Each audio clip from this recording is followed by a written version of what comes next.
আমরা প্রথম একটি প্রচেষ্টা নিয়ে এসেছি। সকলেই আমার এখানে নতুন, তাই যেটুকুই পারি চেষ্টা করব সবাই মিলে একটু ভালো কিছু করবার, কিন্তু যদি ভুল ত্রুটি হয় সবাই ক্ষমা করে দেবেন।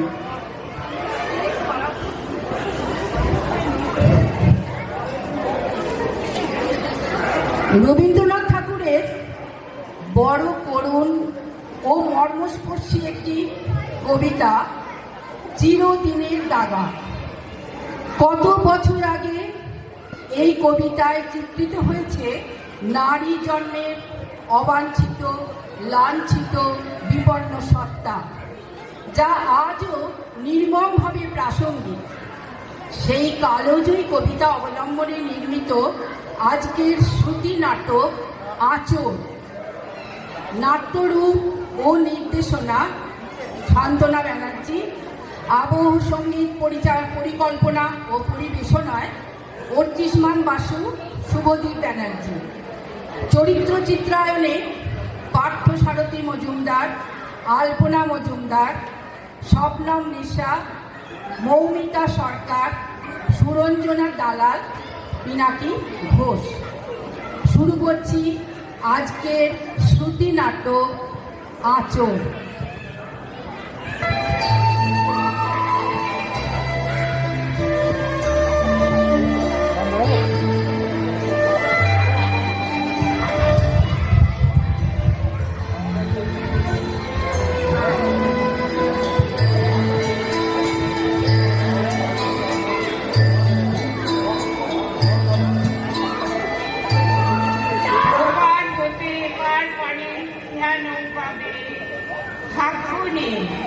দলে দলে আনছে ছেলে মেয়ে, সবাই সমান তারা, একসাথে করে আনা চাপা ফুলের পাড়া। কাহার পরে অন্ধকারে কোন ঘরে সে পৌঁছিয়ে দেয় কারে, তখন তাদের আরম্ভ হয় নব নব কাহিনী জাল। দুঃখে সুখে দিন মুহূর্ত গোনা।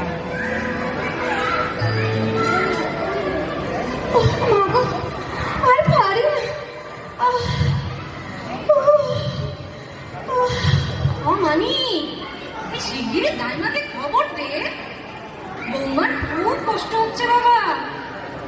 হে মা ষষ্ঠী, দেখো মা, তিনটে মেয়ে, এটা যেন ছেলে হয় মা, নাইলে আমার শ্বশুরের বংশ রক্ষা হবে না মা। আবুদুল, শাকটা নিয়ে আয় রে। এই দাইমা এসে গেছো? তাড়াতাড়ি যাও, বৌমাকে দেখো গে। জয় মা কালী, রক্ষে করো মা।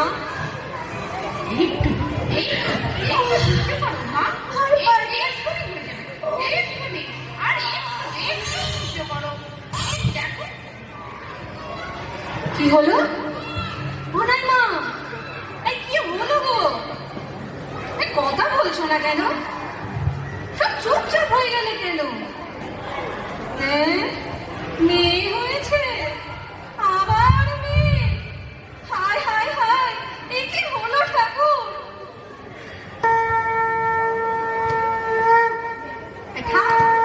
থাম বলছি, আমার শাক বাজানো হচ্ছে।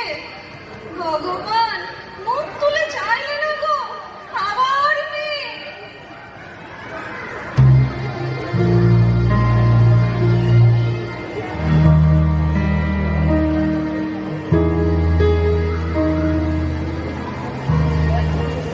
জননী তার লজ্জা পেল, ভাবলো কোথা থেকে অবাঞ্ছিত কাঙাল তারে আলো হয়ে ডেকে।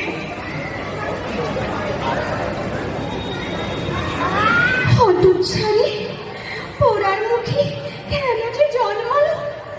এত লাঞ্ছনা, এত অপকার সহ্য হয় না ঠাকুর। বাবা, আবার এত কথা মুখ দিয়ে বেরোচ্ছে। আমি যে মা, মেয়েটার জন্য একটু দুধের ব্যবস্থা তো করতে হবে। মেয়ের জন্ম দিয়েছি বলে আমার তো অপরাধের কোনো শেষ নেই। আমার পথের না হয় দরকার নেই, কিন্তু ওই দুধের বাচ্চাটার জন্য সাবু টাবু একটু এনে দিলেই তো হবে। এত কথা কে আছে? তা সেটা কি আমি জোগাড় করতে যাব? তা কেন বাছা? 3 মেয়ের পর আবার একটি কন্যা সন্তানের জন্ম দিয়েছ। আমরা কৃতার্থ হয়ে গেছি। জানে মানে ক্ষীর নবনী ঘি মাখনের ব্যবস্থা কর। আবার বাহার কত, নাম দেওয়া হয়েছে শৈলবালা। আহ মা, একটু চুপ করো না, ভালো লাগছে না। তোমার জন্যই তো ছেলে না হলে বংশ রক্ষা হবে না, এই কথা শুনতে শুনতেই তো 4-4টে মেয়ে। এখন তো আমাকেই সব সামলাতে হবে। বাবা, বইয়ের হয়ে বেশ কথা বলতে শিখেছিস কেন? 4-4বার মেয়ে হতে হলো, একবারও কি একটা ছেলে হতে নেই গো? একটাও যে ছেলে দিতে পারলে না তার বলা। মেয়ে তো আমারও মা, এটা কেন ভুলে যাও? ছেলে মেয়ে হওয়া তো ভগবানের হাত, ওকে কেন একা দোষ দাও? একে নিজের চিন্তায় মরছি। চুপ করো তো তুমি। হায় হায় হায়, একই সন্তান পেটে ধরেছি, শুধু বইয়ের হয়ে কথা কয়। আমায় তুলে নাও ঠাকুর, এবার তুলে নাও।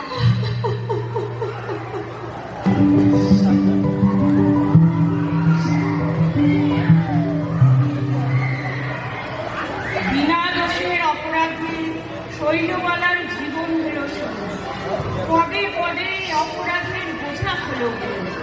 কারণ বিনা যে অনাদর আপনি ওঠে জেগে, বেড়েই চলে সে যে আপন বেগে।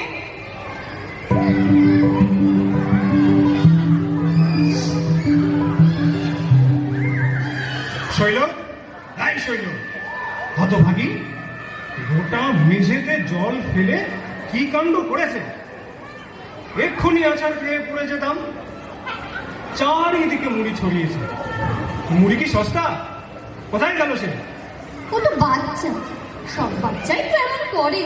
ওর বেলাতেই যত দোষ। ও যদি ছেলে হতো তাহলে ওই জলে জোছনা খেলা করতো, মুড়িগুলো হয়ে যেত মুক্ত। সে তো হতোই বাছা। 3 মেয়ের কোলে ছেলে হলে তার কদর তো হতোই, এতে কদর কি আছে? শৈল বলা না এনে একটি শৈলেশ্বর আনলেই তো পারতে। আর পারি না, পেছনে জ্বালায় যাচ্ছে, আমাকে আটটা করতে হবে।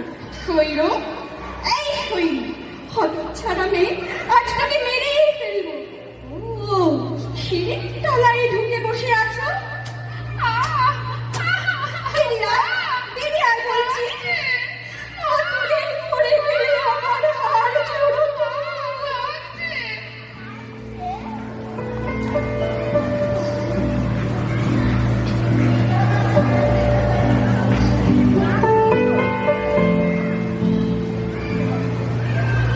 যতই তারা ভিতরে গালি, নির্মলরে দেখতে বলেনি মাথুনি তাদের আপন কথার খালি।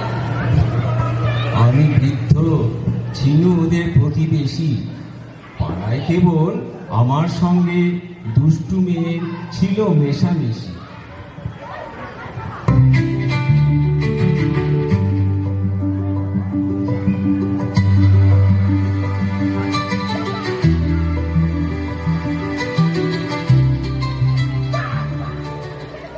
কে রে আমার চোখ টিপে ধরলো? ও, বুঝতে পেরেছি, নিশ্চয় এ আমার শৈল দিদি। না গো, আমি দুষ্টু, সর্বনাশী। না দিদি, ও কথা বলতে নেই। তুই যে আমার বকুল ফুল, বকুল ফুল সই। ঠাকমা যে বলে হতভাগী, ঘোড়ার মুখী। মা বলে অলক্ষী।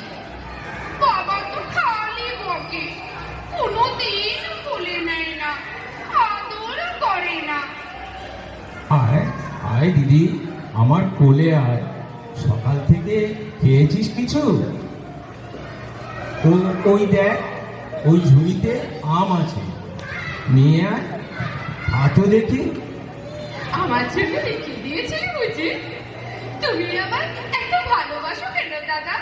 তুই যে আমার সই, বকুল ফুল সই।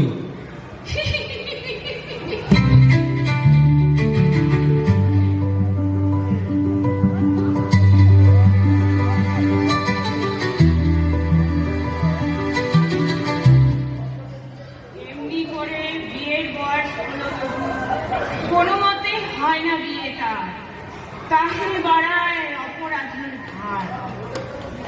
ও কি দিদি, দরজার কাছে অমন মাথা নিচু করে দাঁড়িয়ে কেন?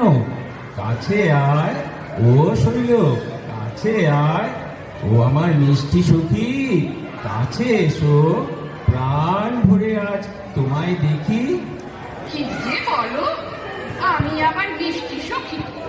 ঠাকমা বলে মাটির ঢিবি, বাপের মহাজন, পার করতে দিতে হবে ঝুড়ি ঝুড়ি পথ। বললেই হলো, আমার বকুল ফুলের জন্যে রাজপুত্র আসবে 7 সমুদ্র 13 নদী পেরিয়ে। বাবা, সব কম নয়। একটা কানা খোড়া যা হোক জুটলে বাড়ির সবাই এই শৈলকে বিদে করতে পারতে বাঁচে। আর উনি বলছেন রাজপুত্র। বড়দির এক দেওরের সঙ্গে বিয়ের সম্বন্ধ এনেছিল। তারা এসেছিল কাল সন্ধ্যাবেলা। মুখের ওপর কালো বলে নাকচ করে গেল। ও তাই আজ এমন মুখ ভার? কষ্ট পাসলে দিদি, দেখিস তোর জন্য রাজপুত্র একদিন আসবেই আসবে। ওই ভেবে আনন্দে থাকো। না হলে এই বুড়ো বর তো রইলই, তখন না হয় এই বুড়ো বরের গলাতে মালা দিস। সেই ছোট্ট থেকেই তো গলা ধরে ঝুলছিস। দাঁড়াও, দেখাচ্ছি মজা। দাদা, একটা গান করো না? গান? আয় দুজনে মিলে করি।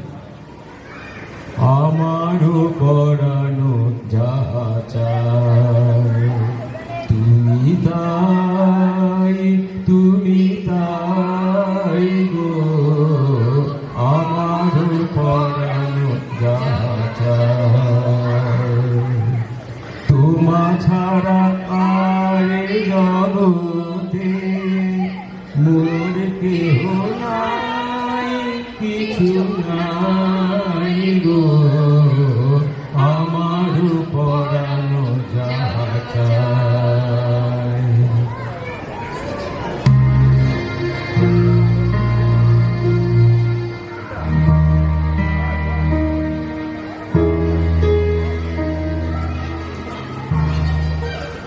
অবশেষে বর্মা থেকে পাত্র গেল জুটি। অল্প দিনের ছুটি, শুভকর্ম সেরে তাড়াতাড়ি মেয়েটিদের সঙ্গে নিয়ে রেঙ্গিয়ে তার দিতে হতে পারি।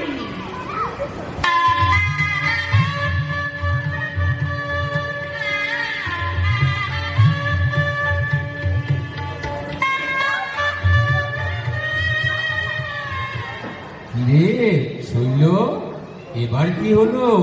বুড়ো বরকে ফেলে চললি তাহলে? বাহ বাহ, এই যে সত্যি রাজপুত্র। থাক থাক ভাই, আর প্রণাম করতে হবে না। বেঁচে থাকো, আমার শৈল দিদিকে নিয়ে সুখী হও। ও কি শৈল, কাঁদিস কেন দিদি? মন খারাপ করতে নেই। তুমি যাবে তো দাদা? তুমি সত্যি করো? যাবো যাবো যাবো, বলো তো। এবার মাথাটা একটু নিচু করতে দেখি। তোর জন্য যত্ন করে রেখে দিয়েছিলাম এই মতির মালাখানি, মালা বদল করবো বলে। তা তো আর হলো না। ওই রাজপুত্র এসে আমার কনেকে ছিনিয়ে নিয়ে চললো। ভালো হচ্ছে না কিন্তু দাদা।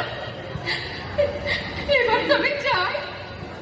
যাই বলতে নেই দিদি, বলো আসি। আসি, আসি তো দাদা।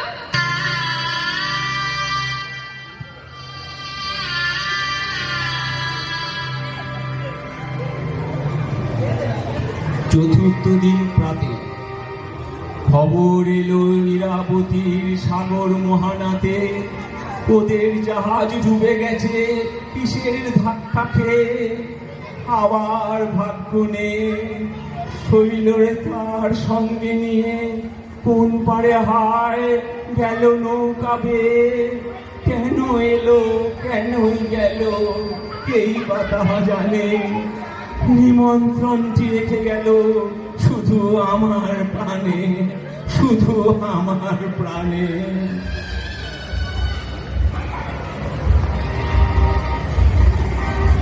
দিনের পরে দিন চলে যায়, ওদের বাড়ি যাইতে আমি আর।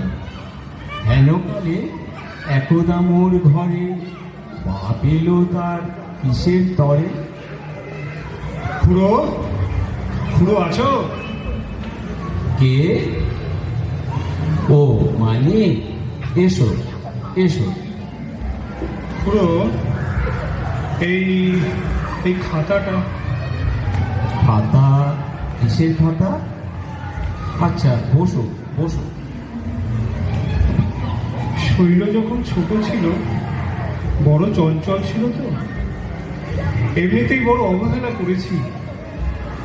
আদর তো দূরের কথা, ভালো করে চেয়েও দেখিনি কখনো। একদিন বাক্স খুলে দেখি আমার হিসেবের খাতায় হিজি বিজি কেটে খাতাটা নষ্ট করে দিয়েছে। মাথায় রক্ত চলে গেল। দিলাম কটা চড় থাপ্পড়। হাত দুটো চেপে ধরে বললাম, আর করবি? বল, আর কখনো করবো না। বুনো ঘোড়ার মতো গোজ হয়ে দাঁড়িয়ে রইল। তারপর ঘরে ঢুকিয়ে শিকল তুলে দিয়ে বললাম, আজ থেকে তোর খুড়োর বাড়ি যাওয়া বন্ধ। জানতাম এটাই ছিল তার সবচেয়ে বড় শাস্তি। বেশ কিছুদিন চুপ করেছিল, আসতে পাইনি তোমার কাছে। তারপর আর থাকতে পারলেন না। চোখ ভরার জল নিয়ে বলল, আমায় ক্ষমা করো বাবা, আর কখনো দুষ্টুমি করবো না। আমি দাদার কাছে যাব, আমি দাদার কাছে যাব। আর ঘরের কোণ থেকে সেই আঁচড় কাটা খাতাখানা খুঁজে পেলাম, তাই তোমার কাছে।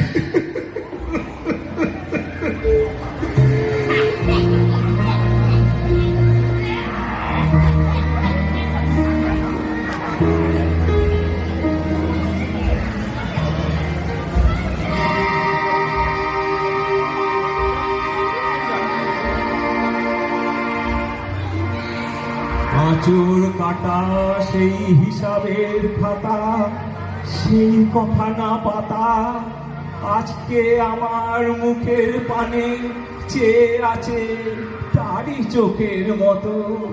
হিসাবের সেই অঙ্কগুলার সময় হলো গত, রইল শুধু এই চিরদিনের দানা।